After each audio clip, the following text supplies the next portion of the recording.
Hey. Hey there. Hey. Hey. Hey. Blush Cameron here. This is going to be the first episode with a guest who I have not known for a super long time, but I've known him long enough to consider him a friend. A good friend, in fact. Kevin Krauter. This is also the last episode I did in my dining room, I think. So after this one, the episodes will be less echoey. So look forward to that. Kevin plays in a band called Hoops, and he also releases music under his own name. He has a new album out that rocks, and it's called Full Hand. I hope you will check it out. Yeah, Kevin's awesome. I had the privilege of hanging out with Kevin and the other Hoops guys, Keegan and Drew.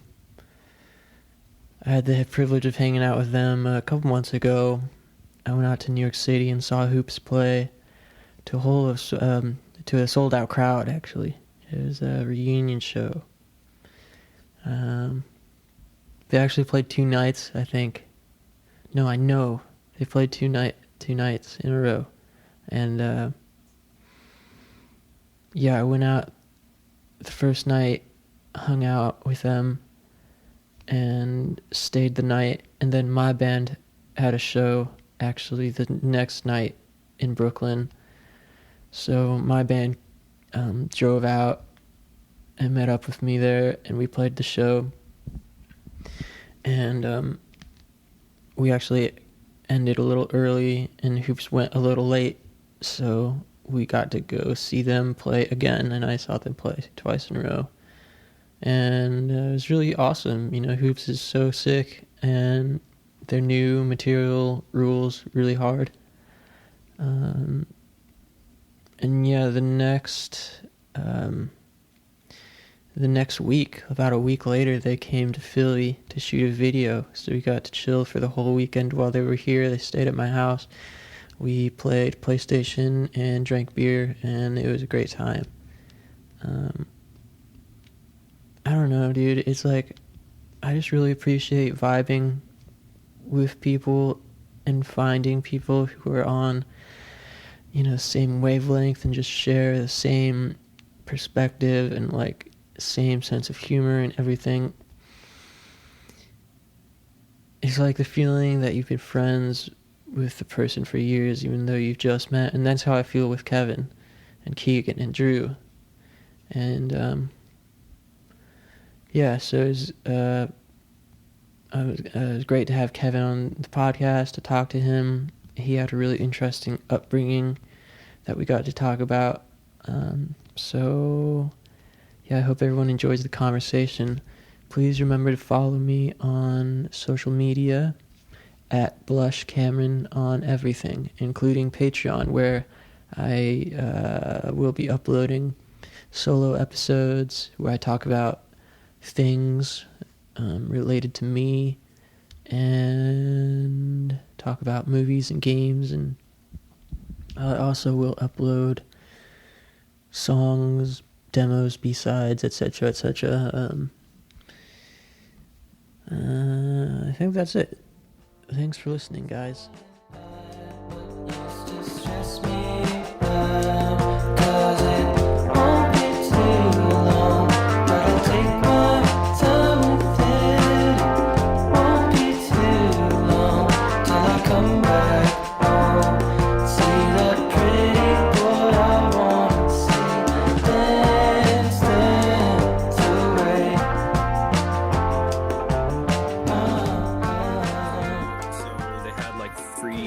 To like all the museums in Indianapolis today because of Martin Luther King Jr. Day. Whoa. And yeah, last night Jack and Mark stayed over. We got back from Chicago yesterday because we played there on Saturday, and then today we went to the Indiana State Museum with Mark and Jack. Dang, that's so epic. I wish I would have thought about that. My sister Katie. Yeah, it's fun. was a fun day. Where do Mark and Jack live? They don't live in Indy? No, they live in Bloomington. Word. Yeah. Oh yeah. Okay, it's way louder now. I just figured out how to turn on speakerphone. So I just smoked a bunch of weed. So I'm like, all good. Check. Hey, yeah. check. Yeah, sounds I got good. You loud and clear, bro. Hell yeah. Yeah, dude. Google COINTELPRO today. It's the official day. Oh yeah, official Google COINTELPRO. Is that like a new holiday? The FBI that's the holiday. That's like the CIA operation that like the black identity extremist space thing. Yeah, well, they were like suppressing like the black civil rights, civil rights movements and shit. Yeah. The fuckers that murdered Fred Hampton. That's right. Yeah. Google Fred Hampton. Yeah. Are we recording the episode right now? Yeah, it's recording. I'll do like a little bit of editing, but I just want it to feel like natural, so there's no like intro or anything. Tight. I fuck with that. Yeah, I might do like a Mark Maron style intro thing later. 15 minutes of battling. Yeah, exactly. Wait, I started a Mark Maron video, this interview with Patrick Stewart. That was actually really sick. Oh, yeah? Yeah, but I was like, man, what the fuck? This guy's just talking. I go down to the comments on YouTube. It's like, interview starts at 15:08. Yeah, dude, yeah, totally. You have to get through like 15 minutes of like guitar noodling and talking like, about his cat. Yeah, so anyway, I'm going to be doing this show. Yeah, I actually just listened to the one with the guy from Miracle Legion. You ever listen to that band? Fuck yes, I love Miracle Legion. That's so sick. I would love to listen to that. Yeah, it was pretty good. That's cool you mentioned that because I don't know anyone else that fucks with that band.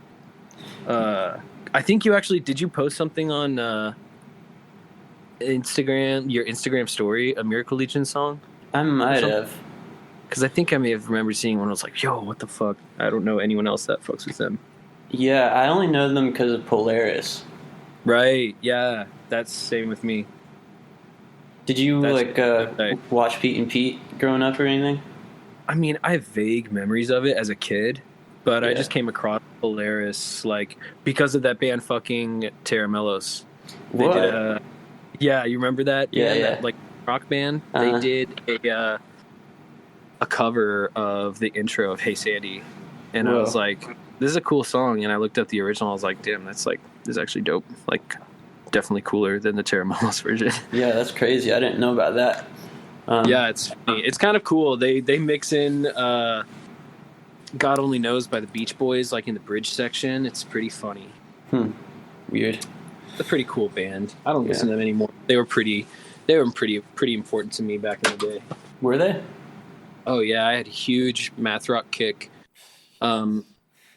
Like in between my metalcore obsession and like phasing into getting into like indie music and like cooler music, like hearing My Bloody Valentine for the first time.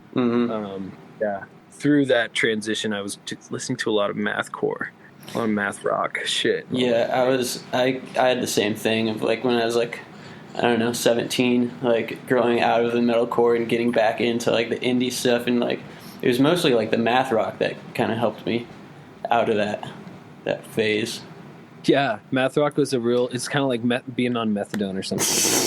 That's terrible. That's a really atrocious comparison. Like, for just to highlight how glad I am to be away from metalcore and from math rock. Yeah, for sure. And post rock too. I don't know if you had a post rock. Like, math rock and post rock kind of siblings, but you know. Oh yeah. Well, I was so fucking into Explosion guy, of course. That was huge. It's crazy. It seems like everybody had that, like around 2009 or whatever it is, late 2000s. I mean, especially if you're fucking, grew up in the church. like everyone I knew who was into music, who was like also went to youth group, was like obsessed with Explosions in the Sky, you know. Yeah, and this is something I wanted to get into. Is like when we were hanging out. Yeah, you mentioned that you grew up really religious, and I was like, whoa, I would not have guessed. But in some ways, it kind of makes sense. I don't know. I kind of wanted to go through like how you started playing music and go through like your releases and whatnot.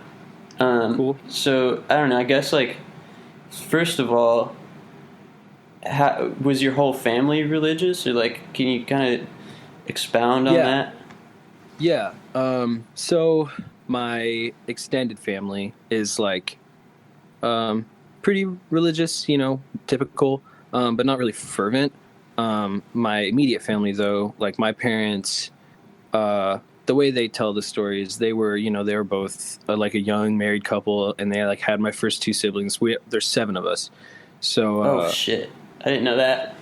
Yeah, So I have it goes my oldest brother Casey, then my 2 sisters Nicole and Kelly, then me, then 2 more sisters Katie and Courtney, my littlest brother Michael.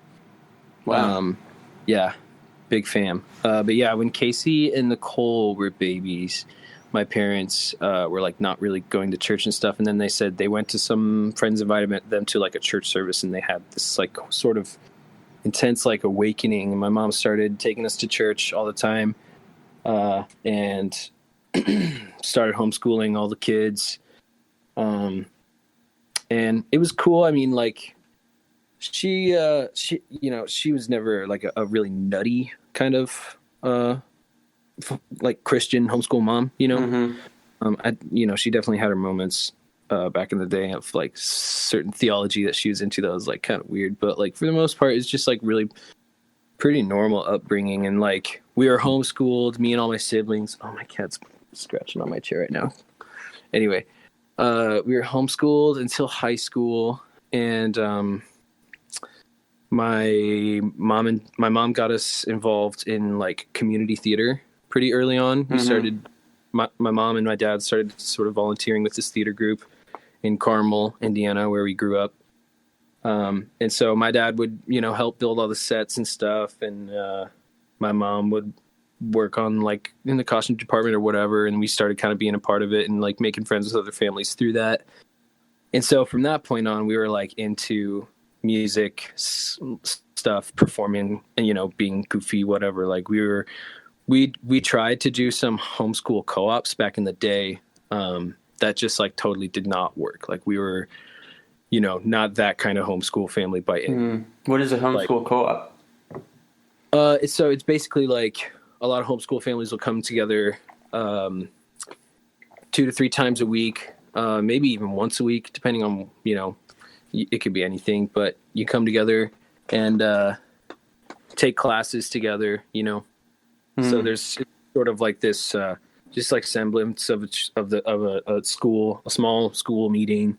I see. It's like parents are the instructors of certain classes, and everyone kind of goes through how we did school. Is a lot of homeschool families would do this. You could buy curriculums online and just fill out all the books. So it wasn't like my mom was like writing calculations and like equations on a chalkboard.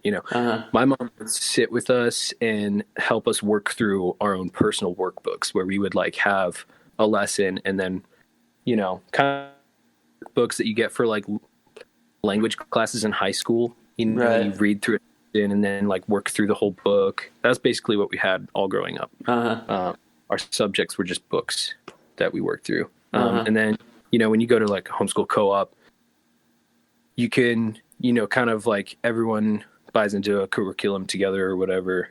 But yeah, we tried going to one that I remember was like, I don't know, just weird. Like people were nice, but like that weird nice that's like something's going on. Right. Yeah. Not even. We were just too weird. And like my siblings were just like, the 3rd week that we went, my sister Kelly was like, I don't want to go. Don't make me go. Fucking screaming. Relatable. Kicked a hole in the wall because she was so mad and didn't want to go to the fucking homeschool co-op. She's like, everyone there's so weird, Mom. Don't make me go. Funny.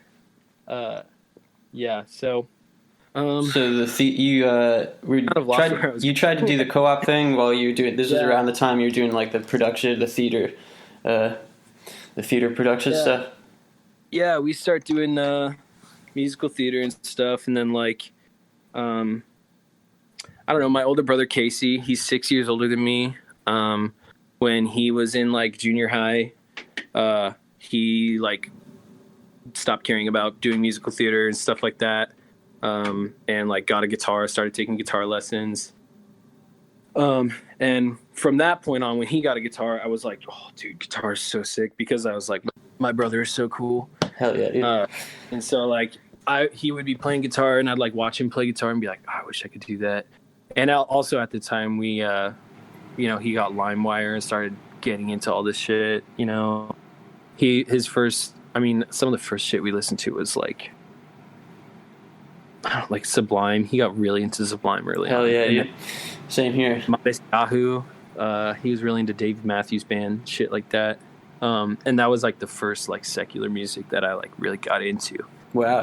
How old were you? How old were you then? Like or elementary school. Second or third grade maybe. Mm-hmm. Because I feel like first grade. How old are you? Like 10? 10 is that fourth grade? Fourth grade? Yeah, I think. When I was like 7 or 8, probably, I started like listening to the music that my brother was listening to, because we shared a bedroom our whole lives, and he was just like downloading shit on LimeWire, getting CDs from his friends and shit. And so, because like I was homeschooled and I didn't have like my own peer group like surrounding me all the time that I was getting influence from, that was like my main influence of like what I thought was cool and was like what I wanted to be down with. And like, so when did you start learning guitar? And was that like your first instrument? No, I actually got a drum set when I was 10. That's the first instrument I got. The first instrument I started learning. Yeah, I didn't pick up guitar till like a couple years later, maybe. But yeah, I got a drum set when I was 10 from my Omi and Opa for Christmas, and me and Casey just started jamming and like learning songs together and shit. And yeah, being homeschooled is sick because I had just like a ton of free time. Play drums all the time. That's awesome. Yeah. And so from that point on, it was like, I love playing drums a ton. I was like, yeah, this is fucking sick. But I would also like pretend to play guitar all the time and like pretend I was in a music video. Like the idea of being in a band, being in a music video is like, that is the coolest thing in my mind. I didn't give a fuck about sports or any, I liked video games kind of and shit like that, but my mom never bought us like good game systems or anything. But yeah, being in a band or like playing music or whatever was like, that is the coolest shit in my mind. That's like, from that point on, it was like basically all I care about. Yeah, that's awesome, dude. So when did you start getting into metalcore then? How did that happen? That came about when my brother went to college, I think. Because he's the one that introduced me to everything, basically.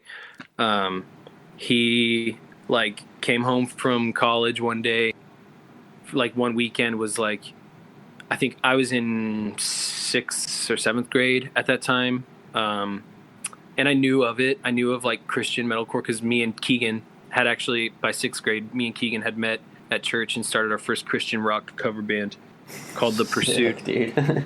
We covered Reliant K and Hawk Nelson and all that shit.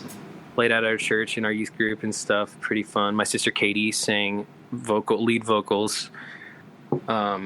Keegan's childhood best friend at the time, Colton Heidegger, he was playing keyboard. He had this big Yamaha like electric keyboard that had like 2 piano sounds on it. I'm sure people know, but Keegan from Hoops is who you're talking about. Yeah, Keegan Beresford, been best buddies since like 6th grade. Oh yeah. The band is how we met. Actually, we knew each other at church, but he came up to me one day and was like, "Hey, I know you play drums," because I had played the electric drum kit in our 6th grade Sunday school room. And he was like, "Do you want to start a band with me and Colton called The Pursuit?" And I was like, "Dude, fuck yeah. It's time. This is what you've been training for." Yeah. So my sister Katie, who's 2 years younger than us, started singing in the band, and then Keegan's cousin Greg, who was 22 at the time, played bass for the band. Yeah, that was a pretty funny part of the mix. Well, I mean, that's cool. I mean, he's probably like thinking like, I'm gonna, try to help assist these, guys, these kids. Yeah, it was sick. He was really cool, But it could turn out like, I don't know if you've seen like some of those cringe like catatonic youth type videos where there's like, did you see the Christian metalcore band in the skate shop? Where there's the like one guy who's like super like he's like 30, at least 30 or something, playing with these kids and is playing this terrible, awful metalcore. I've probably seen it, dude. But yeah, it wasn't before long. Me and Keegan were like fully tapped into metalcore because he and I, at that point when we started that band, we were hanging out all the time, showing each other all of the music we were listening to, everything we knew. Were you guys going to shows at that time? Not really. I think he had been to a couple Reliant K concerts with his dad. But, yeah, so what I was saying, my brother came home from college one weekend with his roommate, and I was hanging out with Keegan, and he was like, dude, we're going to a Haste the Day concert. You should come. And I was like, oh, fuck. My brother's inviting me to this fucking concert. And, I knew who they were. I knew what metalcore was. I was still kind of scared of it, Oh, yeah. I was like Reliant K and, alternative rock, like pop punk, Christian pop punk kind of shit. And so we went to this show. I was like, all right, I'm kind of scared, but I'm going to go. And this, I'm, it's excited. And we went and I was like, all right, I'm fucking sold, baby. Yeah. Point on, I was like, I fuck with this shit so hard. Yeah, like your first like hardcore show like that is so like such an insane like surreal experience in a way, Yeah, I forget where it was. It was at some venue like in Indianapolis. It was Haste the Day and that band fucking Sky Eats Airplane. Jeez. And maybe Emarosa. But I don't know, maybe not. Maybe this other band, Scary Kids Scaring Kids. Oh, dude. I loved their first EP I like randomly bought from a Best Buy, and it's still something that I listen to today. Wow. I never listened to that band at all, but my older brother got one of their shirts and I wore it for years. That rules, dude. Yeah. Yeah, I was from that point on. I started fucking with the metalcore and the scene aesthetic really hard, but I was never really confident enough to really go for it myself. Like I started wearing skinnier jeans and like tossing my hair to the side and wearing band, metalcore band tees. Were you guys online much? Did you guys have MySpace or anything? My first social media experience was this little mini blog website called Pixo that my 6th grade youth group friend started. And we all had a Pixo page. And that was my first online experience, which is actually really insane. I had a little girlfriend in 6th grade because my best friend started going out with the girl that I had a really big crush on, and I was like, fuck, I hate my life right now. And he was like, yo, you should ask out this other girl. She's really cute. And I was like, oh, yeah, sure. So I did. And we talked on the phone like twice. It was pretty crazy. Hung out at youth group. And then someone on Pixo, we all had Pixo pages, and there's a chat box where you could enter in any name. Like, you could just type your name and then the message. Someone pretended to be my girlfriend and broke up with me on my chat. What? That's messed up. Yeah, it was really insane. But the thing was, I was so like not into it that I was like, okay, you're probably right. You just went with it. And then she called me and we talked on the phone, and I was like, she's like, hey, that wasn't me. I didn't want to break up. And I was like, oh, well, I kind of did. I don't know how I said it, but yeah, that happened. Yeah. Anyway, after that, I Jeez. had MySpace and stuff. My brother had a MySpace, so I made myself a MySpace and like had like the Sublime logo as my setting, and I had the Matrix numbers as my background. Very nice. Yeah, it was pretty. I had a pretty dope MySpace. Yeah, Keegan. I mean, we got our first phones when we were like in 7th grade, I think. Yeah. That's when I got a cell phone. Yeah. And so, yeah, social media and MySpace and all that was so like big for our like demographic. It's just the stories are so similar. Like I've talked to a couple of people now, and it's always like talking about like LimeWire and Rapid Share and MySpace and as like avenues to get into alternative music. Big time, yeah. And I mean, MySpace is really cool. I think MySpace is a little more instrumental, like a bit later on when I started getting into some indie music. But yeah, I remember going on like the Haste the Day MySpace and then like seeing other bands that were like on there, like Friends List or some shit. Mm-hmm. So did The Pursuit ever like record, or like when did you first record a release of some kind? I'm trying to think. The first ever like recording that I made with a band was probably the metalcore band that I was in after The Pursuit. That I started with some friends when I went to Carmel High School. My freshman year, I met my two like best friends through high school. Well, some of my best friends through high school. Daniel Meza, who I'm still really close with now, and our buddy Seth, who we see each other around here and there. But yeah, we started this metalcore band in freshman year of high school called Within This War. Nice. Yeah, which actually Drew Osherman of Hoops helped Daniel pick that name. Daniel was like in class with him, was like, hey, me and Kevin are starting this metal band. Which of these should we pick? And Drew was like, Within This War. That one's sick. Hell yeah, that definitely sounds like a Christian metalcore band. Yeah. So did you know Drew around that time, or like when did you meet Drew? Yeah, we didn't really start hanging until like halfway through freshman year, I think, maybe. But we knew each other a little. I had neighborhood friends when I was like in middle school. I was still homeschooled, but I did like swim team and stuff in my neighborhood, and like I would hang out with my neighborhood friends, and they had friends from public school that I met, and I like met Drew through some friends on like a spring break trip one time. He's actually a huge dick. And I was like, dude, I hate this guy. He was just like so annoying. I hate this guy. I will definitely never start a band with him. Yeah, and then we like started. We were in school together in like freshman year, and people around at Carmel High School would throw these shows called at these pool houses, like neighborhood pool houses. They would throw these pool house shows and have bands play, and I saw Drew play there, and I was like, all right, cool. Like, he's cool. I'll hang out with him. But yeah, that metal band was the first and only band I really started in high school. Well, that's not true at all. Sorry. I'm trying to figure out what I was going to say. Yeah. But that was the first one. And we recorded one single called Cadaver, which was...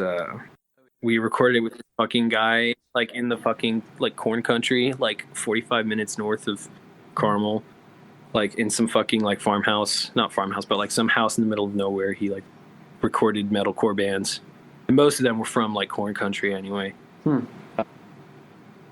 And so we recorded one song there, and like we would play shows around Indy. There was a big metalcore scene in Indy for a long time, and yeah, it was fun. It was exciting. It also like sucked. Like there were a bunch of fucking douchebags, as you can imagine. But like, also people would like make fun of us for being a Christian band. We were like, "Fuck you guys, man." Wow, really? It was kind of cool. In my scene, it was definitely accepted and like almost cool to be a Christian band.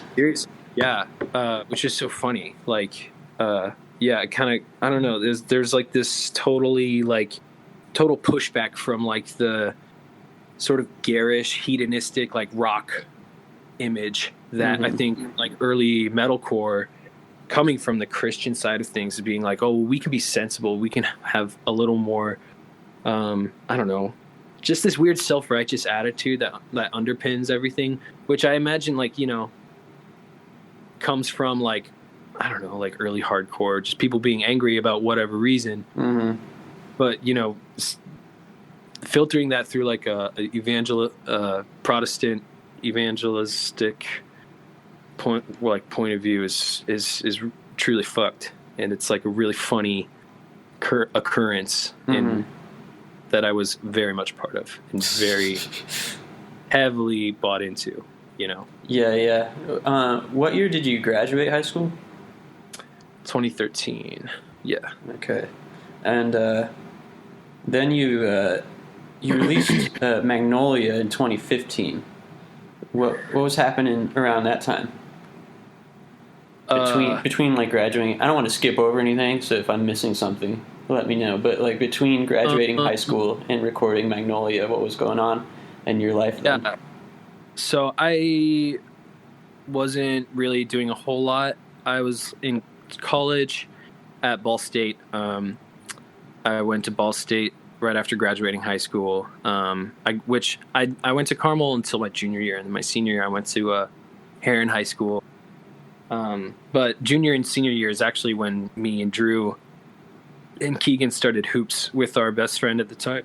One of our best friends, James Harris, which you met James. Mm-hmm. Yeah, James and I met through a Christian music, like young musicians workshop called Third Friday Rocks. It was every third Friday of the month. And this weird like music ministry thing, like college music ministry thing in Indianapolis, put it on, and me and Keegan like heard about it. My mom heard about it from some church friend, and was like, "Hey, you and Keegan and Katie should go to this." And that's where we met James Harris, and we started hanging out, having sleepovers around then, listening to Haste the Day together, because he was super shit too. You know, he's always been super fucking good at drums, so like he would come over and like play some drums, and I'd be like, dude, I've always been trying to do that, like let me try, you know. We started drumming together, learning how to play metal drums together. It was pretty fucking sick. Yeah, that rocks. Yeah, really fun time. Did you release the solo stuff or the Hoops stuff first? Because it sounds like you started Hoops first, and then we started Hoops first. We made one recording. Drew had like 2 Hoops things online already that he made like junior year of high school. That was like, he got really into One O Tricks Point Never and started making like ambient loop based stuff under the name Hoops, and then was like, hey, I want to make this into a real band. So me and James joined. He was playing drums, I was playing bass, which is the first band I played bass in. Well, that's not true, actually. I played in James' band Fever Blanket. Played bass for them for a bit. Can't forget about Fever Blanket. Can't forget about Fever Blanket. That was a big band. I just hopped in on that one. I wasn't part of any of the recording, but played with them for a while. But yeah, and then Keegan joined in shortly, like maybe like 6 or 8 months after we started doing it. Like he started playing second guitar and shit, just playing Real Estate covers. Oh yeah. And yeah, that was basically the big inspo for starting the band for Drew. So he got really fucking into Real Estate and Dark Tales, but you know, that's off the record. Who? Wait, who? Nothing. No one. Okay. Yeah, it's like a little bit hard to like cut, because it seems like the Kevin Krauter stuff and the Hoop stuff are kind of running perpendicular a little bit, and you know, it's hard to keep the timeline straight with having to cover both. Right. Yeah. So yeah, we started making Hoop stuff after after our freshman year of college, or after we went off to college. Drew went to Ball State freshman year, and then he moved down to Bloomington. And so like sophomore year of college, Keegan transferred to Ball State, so we started driving down from Muncie to Bloomington and recording shit with Drew, doing Hoop stuff again, because we had taken a break basically for like all of freshman year of college. But also at that time, I was like learning throughout my freshman year. I was like learning how to use GarageBand in my dorm. My roommate was gone most of the time, so I'd just be in there, like play guitar and like record some vocal tracks into GarageBand. I was in choir at the time, so I was really into making like pretty sounding harmonies and stuff. Yeah, that early stuff sounds, you know, I like definitely noticed it sounds like you're a choir guy. Big, yeah. I mean, you know, it sounds like Christian music basically. Right. I mean, yeah. Well, and that's kind of just like what I've come to accept is that, you know, music for almost all of my life, every instance in which I was able to play music was either at church or at home with my Christian friends who were like into Christian metalcore, but also like Relient K and shit like that, you know? But yeah, so I was also got like really heavily into like pretty sounding folk music, like senior year of high school, and like mostly through high school. I got really into Fleet Foxes and shit, you know? Mm-hmm. And that first like indie folk thing, I was like, fuck yeah, dude. Friendship over with metalcore is over. Indie folk is now my best friend. Oh yeah. Fucking start wearing Sperry's and flannel shirts, you know. Dude, the Sperry's, yes. I had Sperry's. Right, who didn't, man? It was such a moment. So you guys were driving down for Hoops and you were recording in your dorm. How did you eventually get linked up with Windspear?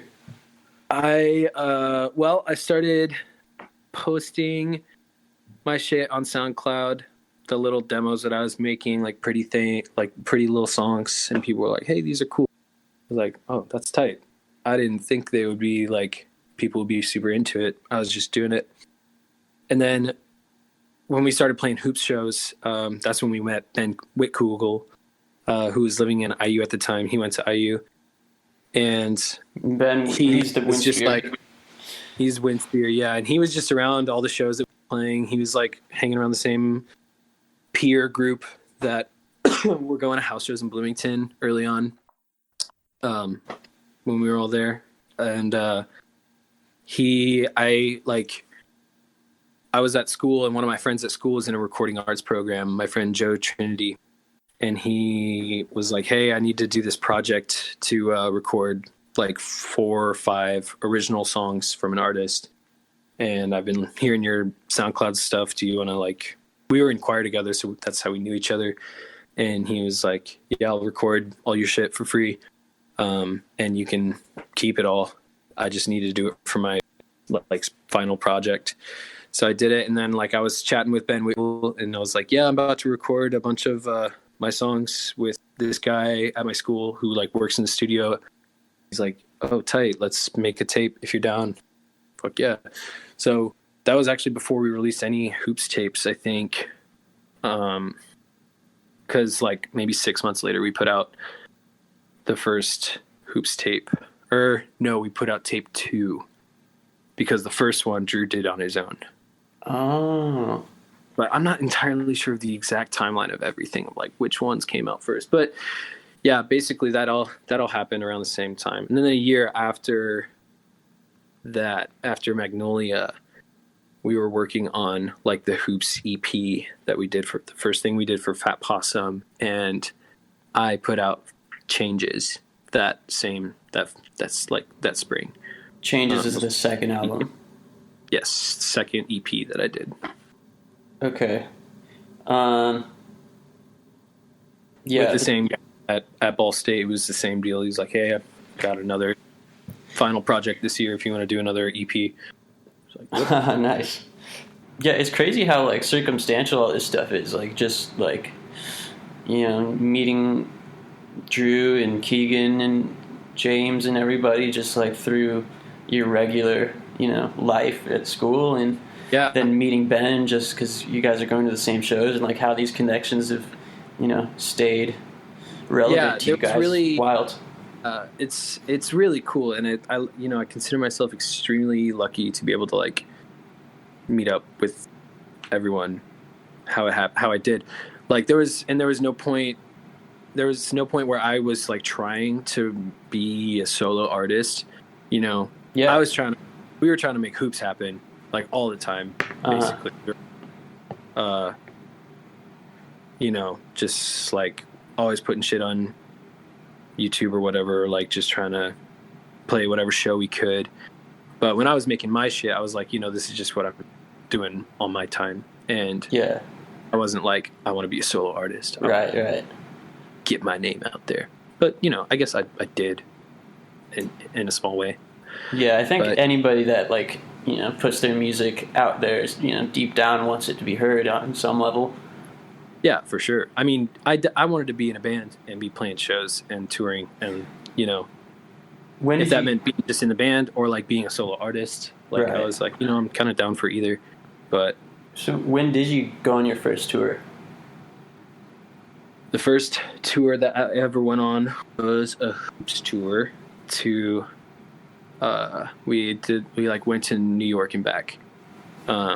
We played like a show in Ohio, and then we played like 2 shows in Ohio and then a show in New York and then drove back. We might have done one more, I'm not sure, but it was just like a 4 or 5 day trip. It was me, Keegan, Drew, and James, and Ben Wick. We took Ben's van, and yeah, that was that 2014? I think. Before you released anything? 2015? I'm not sure. That was maybe I'm so confused on the years. Maybe it's 2016. Like, dude, it's so hard to keep track. It was like the spring of the same year that the EP came out. Okay. On Bandcamp it says, I don't know if these dates are accurate, it says August 2016. That might have just been when it got uploaded to... Oh, it says recorded May 2016. Okay, yeah. I think it might have been before that. Like earlier that spring. I don't know. And the only way I ever keep track of anything is like looking back at my social media posts, you know? Like if I go on Facebook sometimes and just like go backwards and I'm like, oh, that happened then, you know? Yeah, for sure. That's the only way I'm able to keep my own timeline in check. But okay, yeah, so Hoops EP comes out, you tour maybe before it, maybe for it. Yeah, something like that. I mean, at that point, Ben had basically just started managing us, like not without really asking. I mean, not that we were opposed in any way, but he was like, hey, he's the one who got our tapes sent to Fat Possum because he did this internship in New York. He met Sam Gilbert there, who is A&R guy for Fat Possum. He's the guy we've worked with since we started with them. He's from England. He works for them in the London office. And, yeah, Ben sold him a Hoops tape when he lived in New York. And then, like, 6 months later was like, hey, send me some stuff. And so Ben was like, hey, are you guys chill with me? Like, I'm going to send him your shit. Or just kind of sent him, was like, hey, this guy wants to talk to you about Fat Possum shit. Wow. Like, oh. And he's like, yeah, I'm down to, like, meet you. Because he was trying to do artist management, like, from the jump, basically. He, like, had the mind for that already. Was like, yeah, that's, like, what I'm trying to do. This band is, like, has potential, and just started doing it for us and was like, tight, fuck yeah. Yeah, how did you feel like getting signed to Fat Possum? Pretty pimp, honestly. We were like pretty jazzed about it. And then they like mentioned the advance money that was like we were gonna get for like the EP, and then for the album we were like, what the fuck, dude? Yeah. $10,000? That's insane. It's like, you know, it's not even that much nowadays for a normal advance. I don't know, but yeah, it was pretty funny. We were all super starry-eyed about everything, which, you know, naturally came to have a lot of those early illusions broken down. Yeah, you know, when we started touring for real and like fucking with, I don't know, just releases and album rollouts and like mixing notes and all that, the myriad bullshit that comes with doing anything music related whatsoever. Just like immediately breaks down any sort of fantasies and illusions you have when you first start out. We're like, Yeah, like what kind of illusions do you think you had? I don't know. It's hard to even say, you know, because you know I didn't have any clear cut expectations about it. I was just like so incredibly stoked to be doing it when we first started, and like going out of town to play shows, like just driving down to Nashville for a show. I'd be like, dude, I can't wait to fucking get there. Can't wait to fucking play. Like, I don't know. It's just throughout the whole process because it is exciting and it was really, really fun to like go to New York for the first time and like get dinner with the label and be like, oh, dude, this is crazy. You know, like it's what we've been trying to do. Yeah, and that probably like must have came through because I noted that like the change from Magnolia to Changes, you know, it listens like there were a lot of changes. Yeah. You know? Yeah, it was a big year for that shit. And yeah, it's just like there's just you come across bullshit at every corner when you're touring and when you're doing things, and like little by little it just like puts a realization in your mind. They're like, oh, this is gonna be so much harder than I realized. Right. This is gonna take so much more from me than I realized. And you know, I actually need to think about my future and how I want to frame how I'm going to pursue this, because I'm still in school right now. It's like I've been watching a shit ton of Shark Tank right now. And you'll see people come on that like, hey Sharks, we're two sophomores at the University of Oregon and we have this peanut butter company that we think is going to be great and we deserve all the success. We deserve your money, blah, blah, blah. They're so starry-eyed. They're so like stoked. And then they're just like, life's going to fucking shit on you. Like, what are you doing? Like, are you going to drop out of school? Are you going to do this? Are you going to do that? And they're just like, no. Yeah. It's like, so that's real. how shit came down for me. Like, I dropped out of Ball State my junior year because we were like about to start touring a lot. And like, Drew dropped out first. And then Keegan was like, yeah, I'm going to do it too. Our friend James had already dropped out of school before that. And was just chilling in Grand Rapids, just like working a job. And I was the last one to drop out, and was like, it was a pretty dramatic moment coming to my parents with that and being like, they were like, no fucking way are you dropping out. Like, just tour when you can, when like over the summer, you know, when you have a long weekend or something. But I was like, man, I know that's not going to work. And I know this is going to, like, everyone else is like, yo, dude, when are you going to drop out? Like, and I finally did, and was just told my parents, was like, yeah, I'm doing this. Like, I'm sorry. And they got over it, and they were like, okay, well, there it is. And yeah, so I was like, all right, well, I guess I'm going to move back home, which is fine with me. Mm-hmm. Can do that. And I've been living at home since then. You haven't been back to college? I have not been back to college. Do you think you're going to go back? I've been thinking about it more and more lately. I'm not sure when, if any, soon, but yeah, I've thought about it because I like college, in ways. I've always hated school. Oh yeah, yeah. We've talked about a shared hate. Yeah. Of school. Yeah, just the really specific sort of performance anxiety that it brings out of me, and like the insecurity it sort of illuminates in myself of like how I think and like how I fall short on subjects like math and shit like that, or like, you know, I'm just like, I'm like clearly behind other people. All throughout high school, even when I was homeschooled, I was always distracted, always staring up. Yeah, I feel that hard. Yeah. Yeah. Yeah, I mean, I even just hate like the fucking lights, like how the lights are, and I hate the walls and like the floors, and I hate all the shit on the posters. I hate everything about it.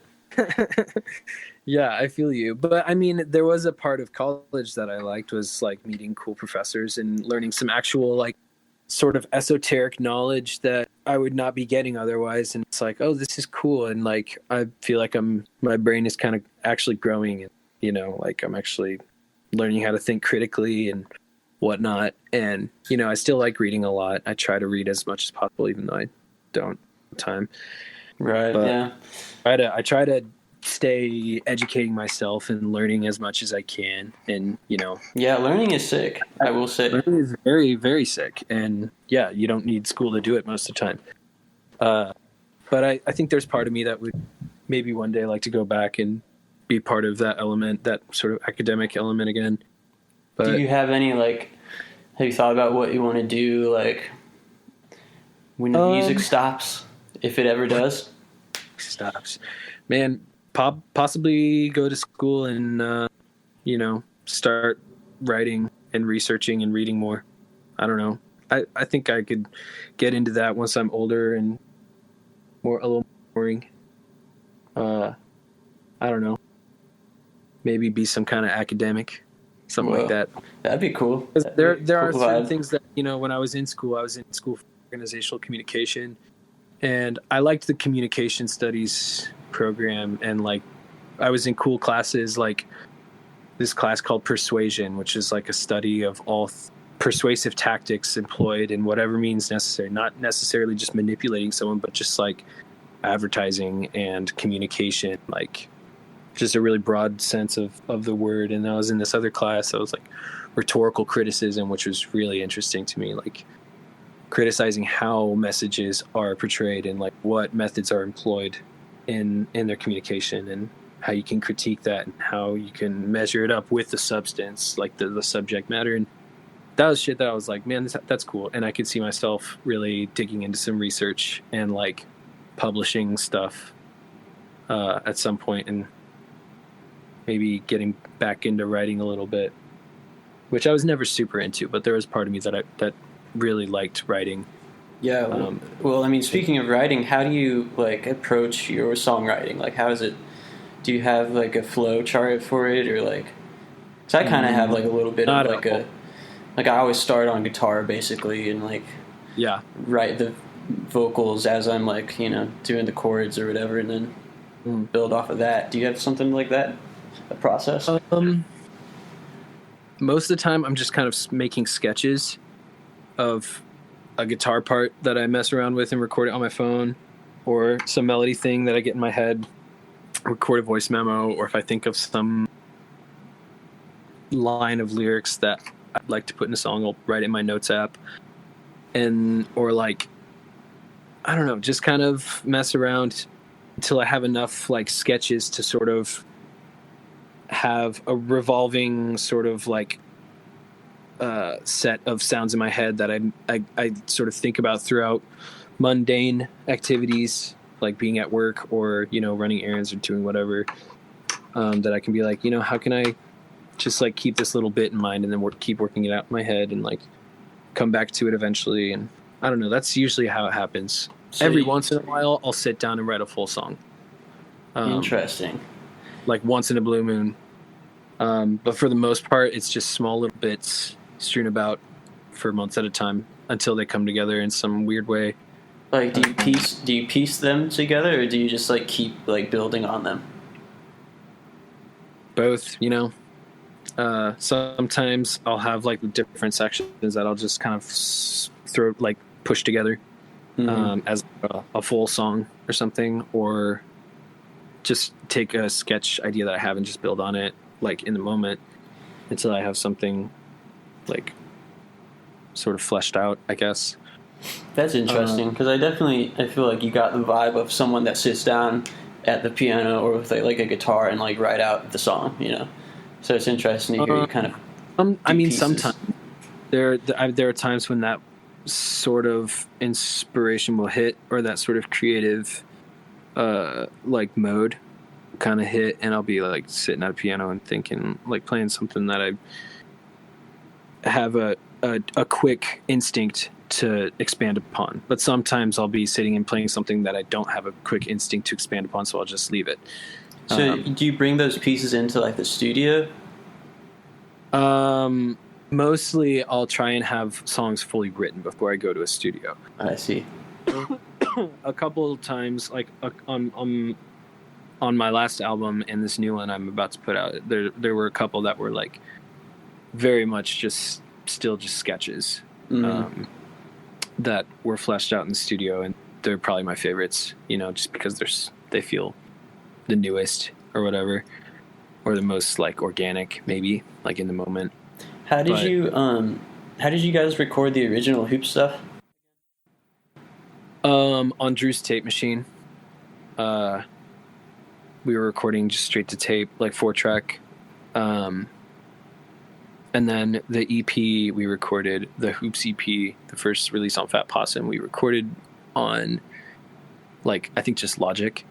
Like did drums to tape and then did everything else in Logic, just digital. And then with Routines we did like everything in Pro Tools at a studio and then at home on our own. I see. Yeah, I don't know if this is like public knowledge that people are supposed to know, but I heard that it wasn't, one of the releases was not lo-fi enough for Fat Possum. Yeah. Is that real? You guys had to like scrap a whole like EP or something? Well, no, not nearly that extreme. When we were making the Routines album, we went to the studio in Brooklyn, and we were working with this really awesome guy named Jarvis Tavernier, plays in that band Woods. He's like one of the nicest dudes in the world, super fucking helpful, really cool to work with. But we had no focus going into the studio, like had no, I don't know, it was just like sort of drowned in opportunity and like possibilities within the studio, like you get it in there and there's so much you can do. Whereas when we were making everything on tape, and even on on our computers, we have this limited set of tools that we know how to use.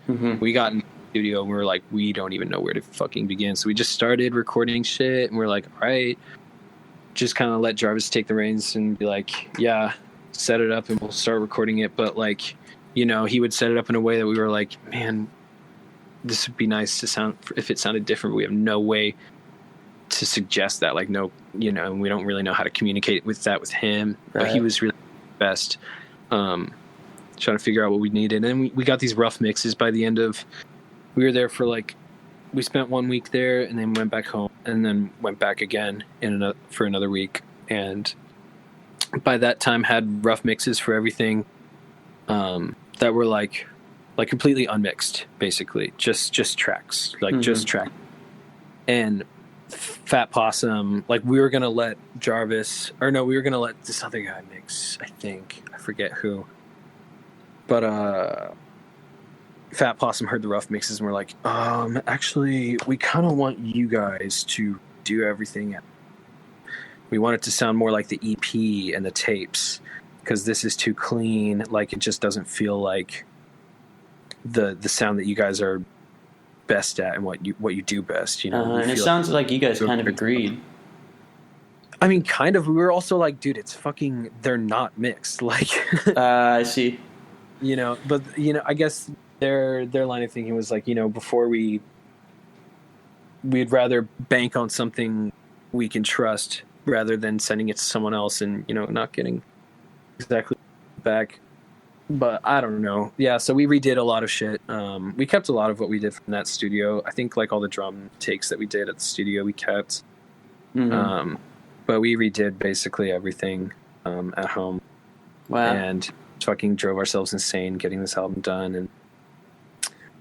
But we did it. How soon after that did you guys take a break? Yeah. I can't remember. You guys like stopped in like 2018 or something? Yeah, I think so. And Routines came out, was that 2016? Routines was 2017. 2017. Yeah, so it was the following year. We toured on Routines a lot. Like that whole year we did this great big tour. Like 6-week thing that was like the longest tour any of us had done at that point. And we're just doing shit throughout the rest of the year. And yeah, I don't know. We this year we were all super burnt out on everything and just hated the album and like we were playing, like just we're so sick of everything. Was there anything specific about the album that you didn't like? I don't know. I think we just like, I don't know. It's hard to say because we were stoked about it when we made it, and when we finished we were like, maybe it's just because we were like, fuck, we're finally done. But we were pretty stoked on how it sounded when we finished. But at the same time, we were all like kind of just over it already. Like just didn't really going into the album. Like we just sort of rushed into it with like just these handful of songs. We were like, all right, we can do this one. We can do this and this and this one. We'll just plan on doing all these songs that we have like either already demos of with the tapes or, you know, just ideas of. But I don't know. I think it was all just felt a little rushed. And I see. There was a lot to it that we probably wish we could have done differently starting out. Had we known it would have shaken down that way. But, you know, sometimes you can't help it. And I don't think it's bad. I never listened to Hoops. Yeah. Well, I mean, it's not, I mean, you guys are getting you a chance now to like try again at making a full length that you guys really like. I mean, all the new songs like bang super hard, the ones that I've heard. Okay. Thanks. Yeah. We're all super stoked about the new shit. And I want to talk about like you guys coming back and all that, but I also don't want to skip over Toss Up that you released. Was that how did it feel like to keep doing the Kevin K stuff when Hoops took a break? It was nice, kind of. When we all took a break, we were all like, oh, cool. Like, you're cool with taking a break? Cool, me too. Like, we all have other shit we want to do. Like, there were no hard feelings about it. We were all like, tight. Okay, let's chill. Because we just had like an upcoming tour that was like just not. And like a new record that we were planning on doing that we're like not stoked for and not ready to work on. But yeah, so when I started really pursuing my stuff, I had already recorded Toss Up before Hoops went on the break. Mm-hmm. I had it finished already, and it was like coming out that, you know, June of 2018. And yeah, we did like the first tour for that summer after it came out, and it was funny. It was pretty weird because up to that point Hoops was like playing, like the last big tour we did before we broke up was with the drums, and we were like playing these big shows. And even the shows we would headline for ourselves, we had built up a pretty good fan base at that point, and they were like pretty cool, like lively shows where people were there and knew our stuff and were singing along and cheering after every song. And it was cool. It was really exciting. And then I started touring on my shit. Yeah, like I'm not there personally. Like, it's pretty clear. Yeah, well, I mean, it was funny because you guys like stopped doing Hoops, but then kept working together basically in different formations.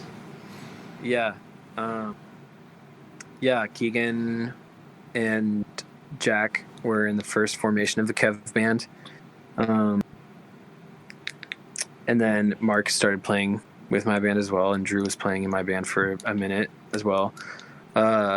So yeah, I mean, we all stayed doing shit. But we were just so over, you know, there was no personal, I mean, there's shit going on in our lives that contributed to like not being prepared to go on a tour and not being ready to undergo this next phase of the project that at that point just had no steam behind it, you know. But we were also ready to like do other shit, and we were still hanging and like talking all the time. So yeah, it was funny. It was definitely felt like kind of starting over in a way when I started touring all my shit. And yeah, definitely a very different experience. Yeah. How did you get linked up with Bayonet? So they did Toss Up. Did they do Changes? Or yeah, did they do Changes No. too, or is just starting at Toss Up? Yeah, so Magnolia and Changes were both on Windspear. And then Ben and Jared were like basically just like fully managing me at that point. Ben was managing Hoops, but yeah, I forget how we got connected. You know, you could ask Ben, I guess. But yeah, I met Katie at some Hoops show. And she was like, "Yo, I'm so stoked to work together." When I did a solo show there, and Katie was there, and like heard me play for the first time, which was funny because it was like a really shitty show. Like the mic kept feeding back like crazy, and everyone was talking. And I was playing an acoustic guitar, and was like, "All right." But yeah, before they had, they like heard my EPs and then like signed me before they'd even seen me live, which was pretty cool. Yeah, they were really excited. So that was really cool. To be like, oh damn, this cool label that some cool bands are on. I mean, they're stoked about it. Feels really cool. Yeah. And Toss Up's a great album, so I mean, it worked out. Yeah, and it was kind of crazy. They were like, all right, we're going to sign you for an album and an option for another album. I was like, cool, I don't have an album yet, but I guess I have to start making one. So, because they had like just released Changes when we started talking, basically. Maybe it was a bit after that. But yeah, I had new songs, you know, that I was like already working on, and like a new direction of shit that I was kind of like new sketches that I was just getting the first realizations of. And I was like, all right, I think I can have a full album by the next year, I hope. I've never made a full album by myself, but I think I can. And then I did. Yeah, I mean, the like first half of Toss Up kind of sounds like the older stuff, and then at some point it like changes to being the more like kind of poppier, like I don't know. You know what I'm saying? Is that like a real thing? There's some of those songs like older than. Yeah, some of them are pretty old, I guess. I'm trying to think of. I can't even remember what songs are on Toss Up. Well, maybe we should just move on to your new one, Full Hand. Sure. Yeah. When you've released a couple singles off of it. Now, when you released Pretty Boy, was the album done? Because that was the first one that came out. No, the album wasn't finished at that point. That was the first one that we had finished, and that was just kind of like, just an in-betweener sort of thing. Like, we knew we weren't going to announce the album for a long time, but you know, we just wanted to have something out because I was about to go on a tour, and we were like working on it. And we were like, okay, we can get one of these songs finished and release it before the tour, and just to stay present, you know. But yeah, that's going to be on the album. It's like first track on side 2, I think. Yeah. How do you like? What is like the album cycle for you? Is it like, do you guys release the singles leading up and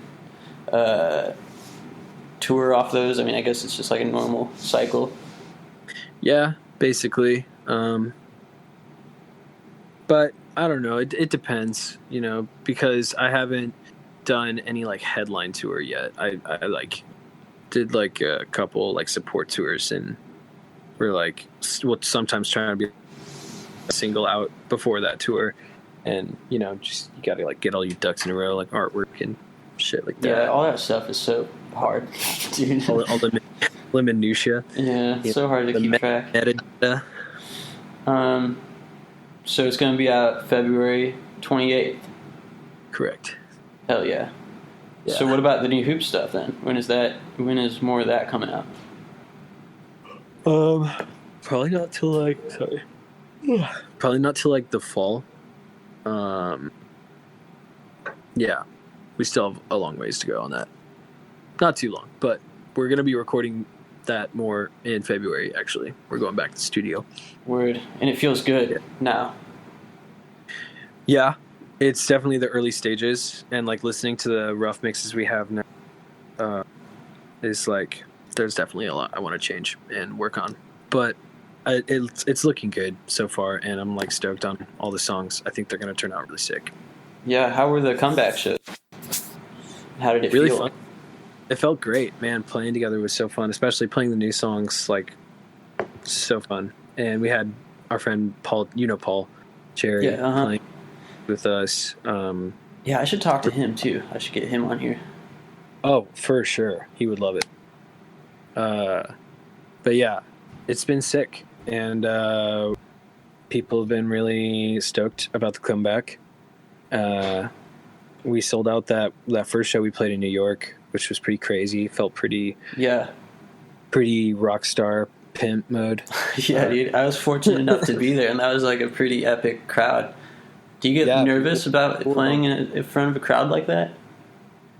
A little bit, but it's also it's like I'm more nervous playing in front of a big crowd that's there for a different band. I'm like, I feel more like, oh, I'm just this motherfucker that's opening and they don't give a fuck. Yeah, the tension is real when you feel like you're wasting people's time in that way a little bit. Yeah, but when it's packed out and people are like stoked about your band, that's just fucking, it just feels cool. Yeah, totally. I can imagine. I definitely don't. I don't know. It's hard to be like. I don't want to come off like I'm so humble, dude. But like I don't really let it get to me, or I try not to, because it's cool. I like that people like my band, and it means a lot, and it's really cool. But it's also just kind of like I also dig just playing normal shows. Yeah, I mean that's like not like some crazy big thing, Yeah, I mean that's one of the things I really appreciate about all you guys is how down to earth you are and just like chill mode, Yeah, I try. Midwest vibe. Right. Yeah. Yeah, we try to be. If there's one thing that really just gets my goat, it's people seeing someone on stage who's like, and I could be projecting all of this, but just really eating it up and like really like feeding off the like getting some kind of ego trip about the situation. I don't know. I just try my hardest not. I try to be real about it. I think you're doing a great job, dude. Thanks, bro. It's a daily grind, man. Keeping it real. No days off. Well, do you have any questions for me? Anything Dude, you want to ask me? Yeah. Who are you trying to have on this podcast next? I think it's going to be Fred and Isaac, the Rangers, next. Oh, yeah? Tag team in it? Yeah, we're probably going to do a courtroom or a round table session with the two boys and myself. I've had on Brennan Greaves from Pity Sex. Cool. I heard that. Oh wait, yeah, Pity Sex. Yes, I know that band. I don't know that person, but that band is sick. Right on. Yeah, they're definitely sick. They were like a run for cover band and like got pretty hot for a minute. Mm-hmm. And the music is actually really sick and it like holds up really well. And they haven't really like talked about their lives after the breakup, so it was interesting to get into that. Cool. And then I also had Chris Liu from Brave Bird. Okay, I'm not familiar with. If you remember, there's a Michigan twinkly emo band that was Brave Bird. They're from Grand Rapids? Ann Arbor. Ann Arbor? Yeah. Okay. Which is how I know Chris. Cool.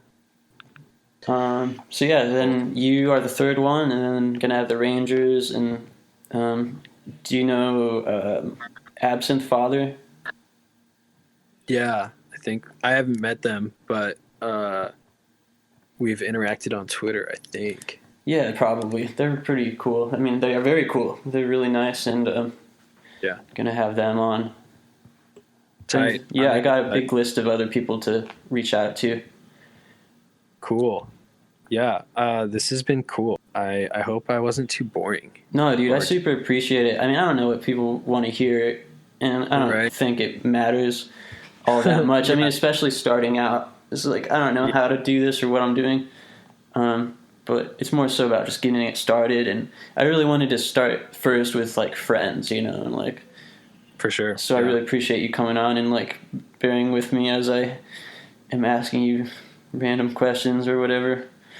Yeah, I like it. I like the approach because you know it's a conversation that I'm always like ready to have with other people that I meet who play music. It's like, all right, so like where are you coming from? You know? Yeah, I mean, some of my favorite podcasts too are like whatever Mark Maron is talking to like musicians or people, artists or whatever. Like, you know, I like podcasts when guys come on or musicians come on and talk about how it all happened, and you know, sometimes it's really inspiring to hear other people talk about their, you know, history and their work. Dude, listening to the Patrick Stewart episode, the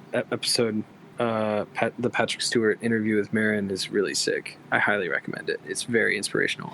Cool. Everybody check out Mark Maron. Shouts out to Mark Maron. Shouts out to the homie. I know you're listening, Mark.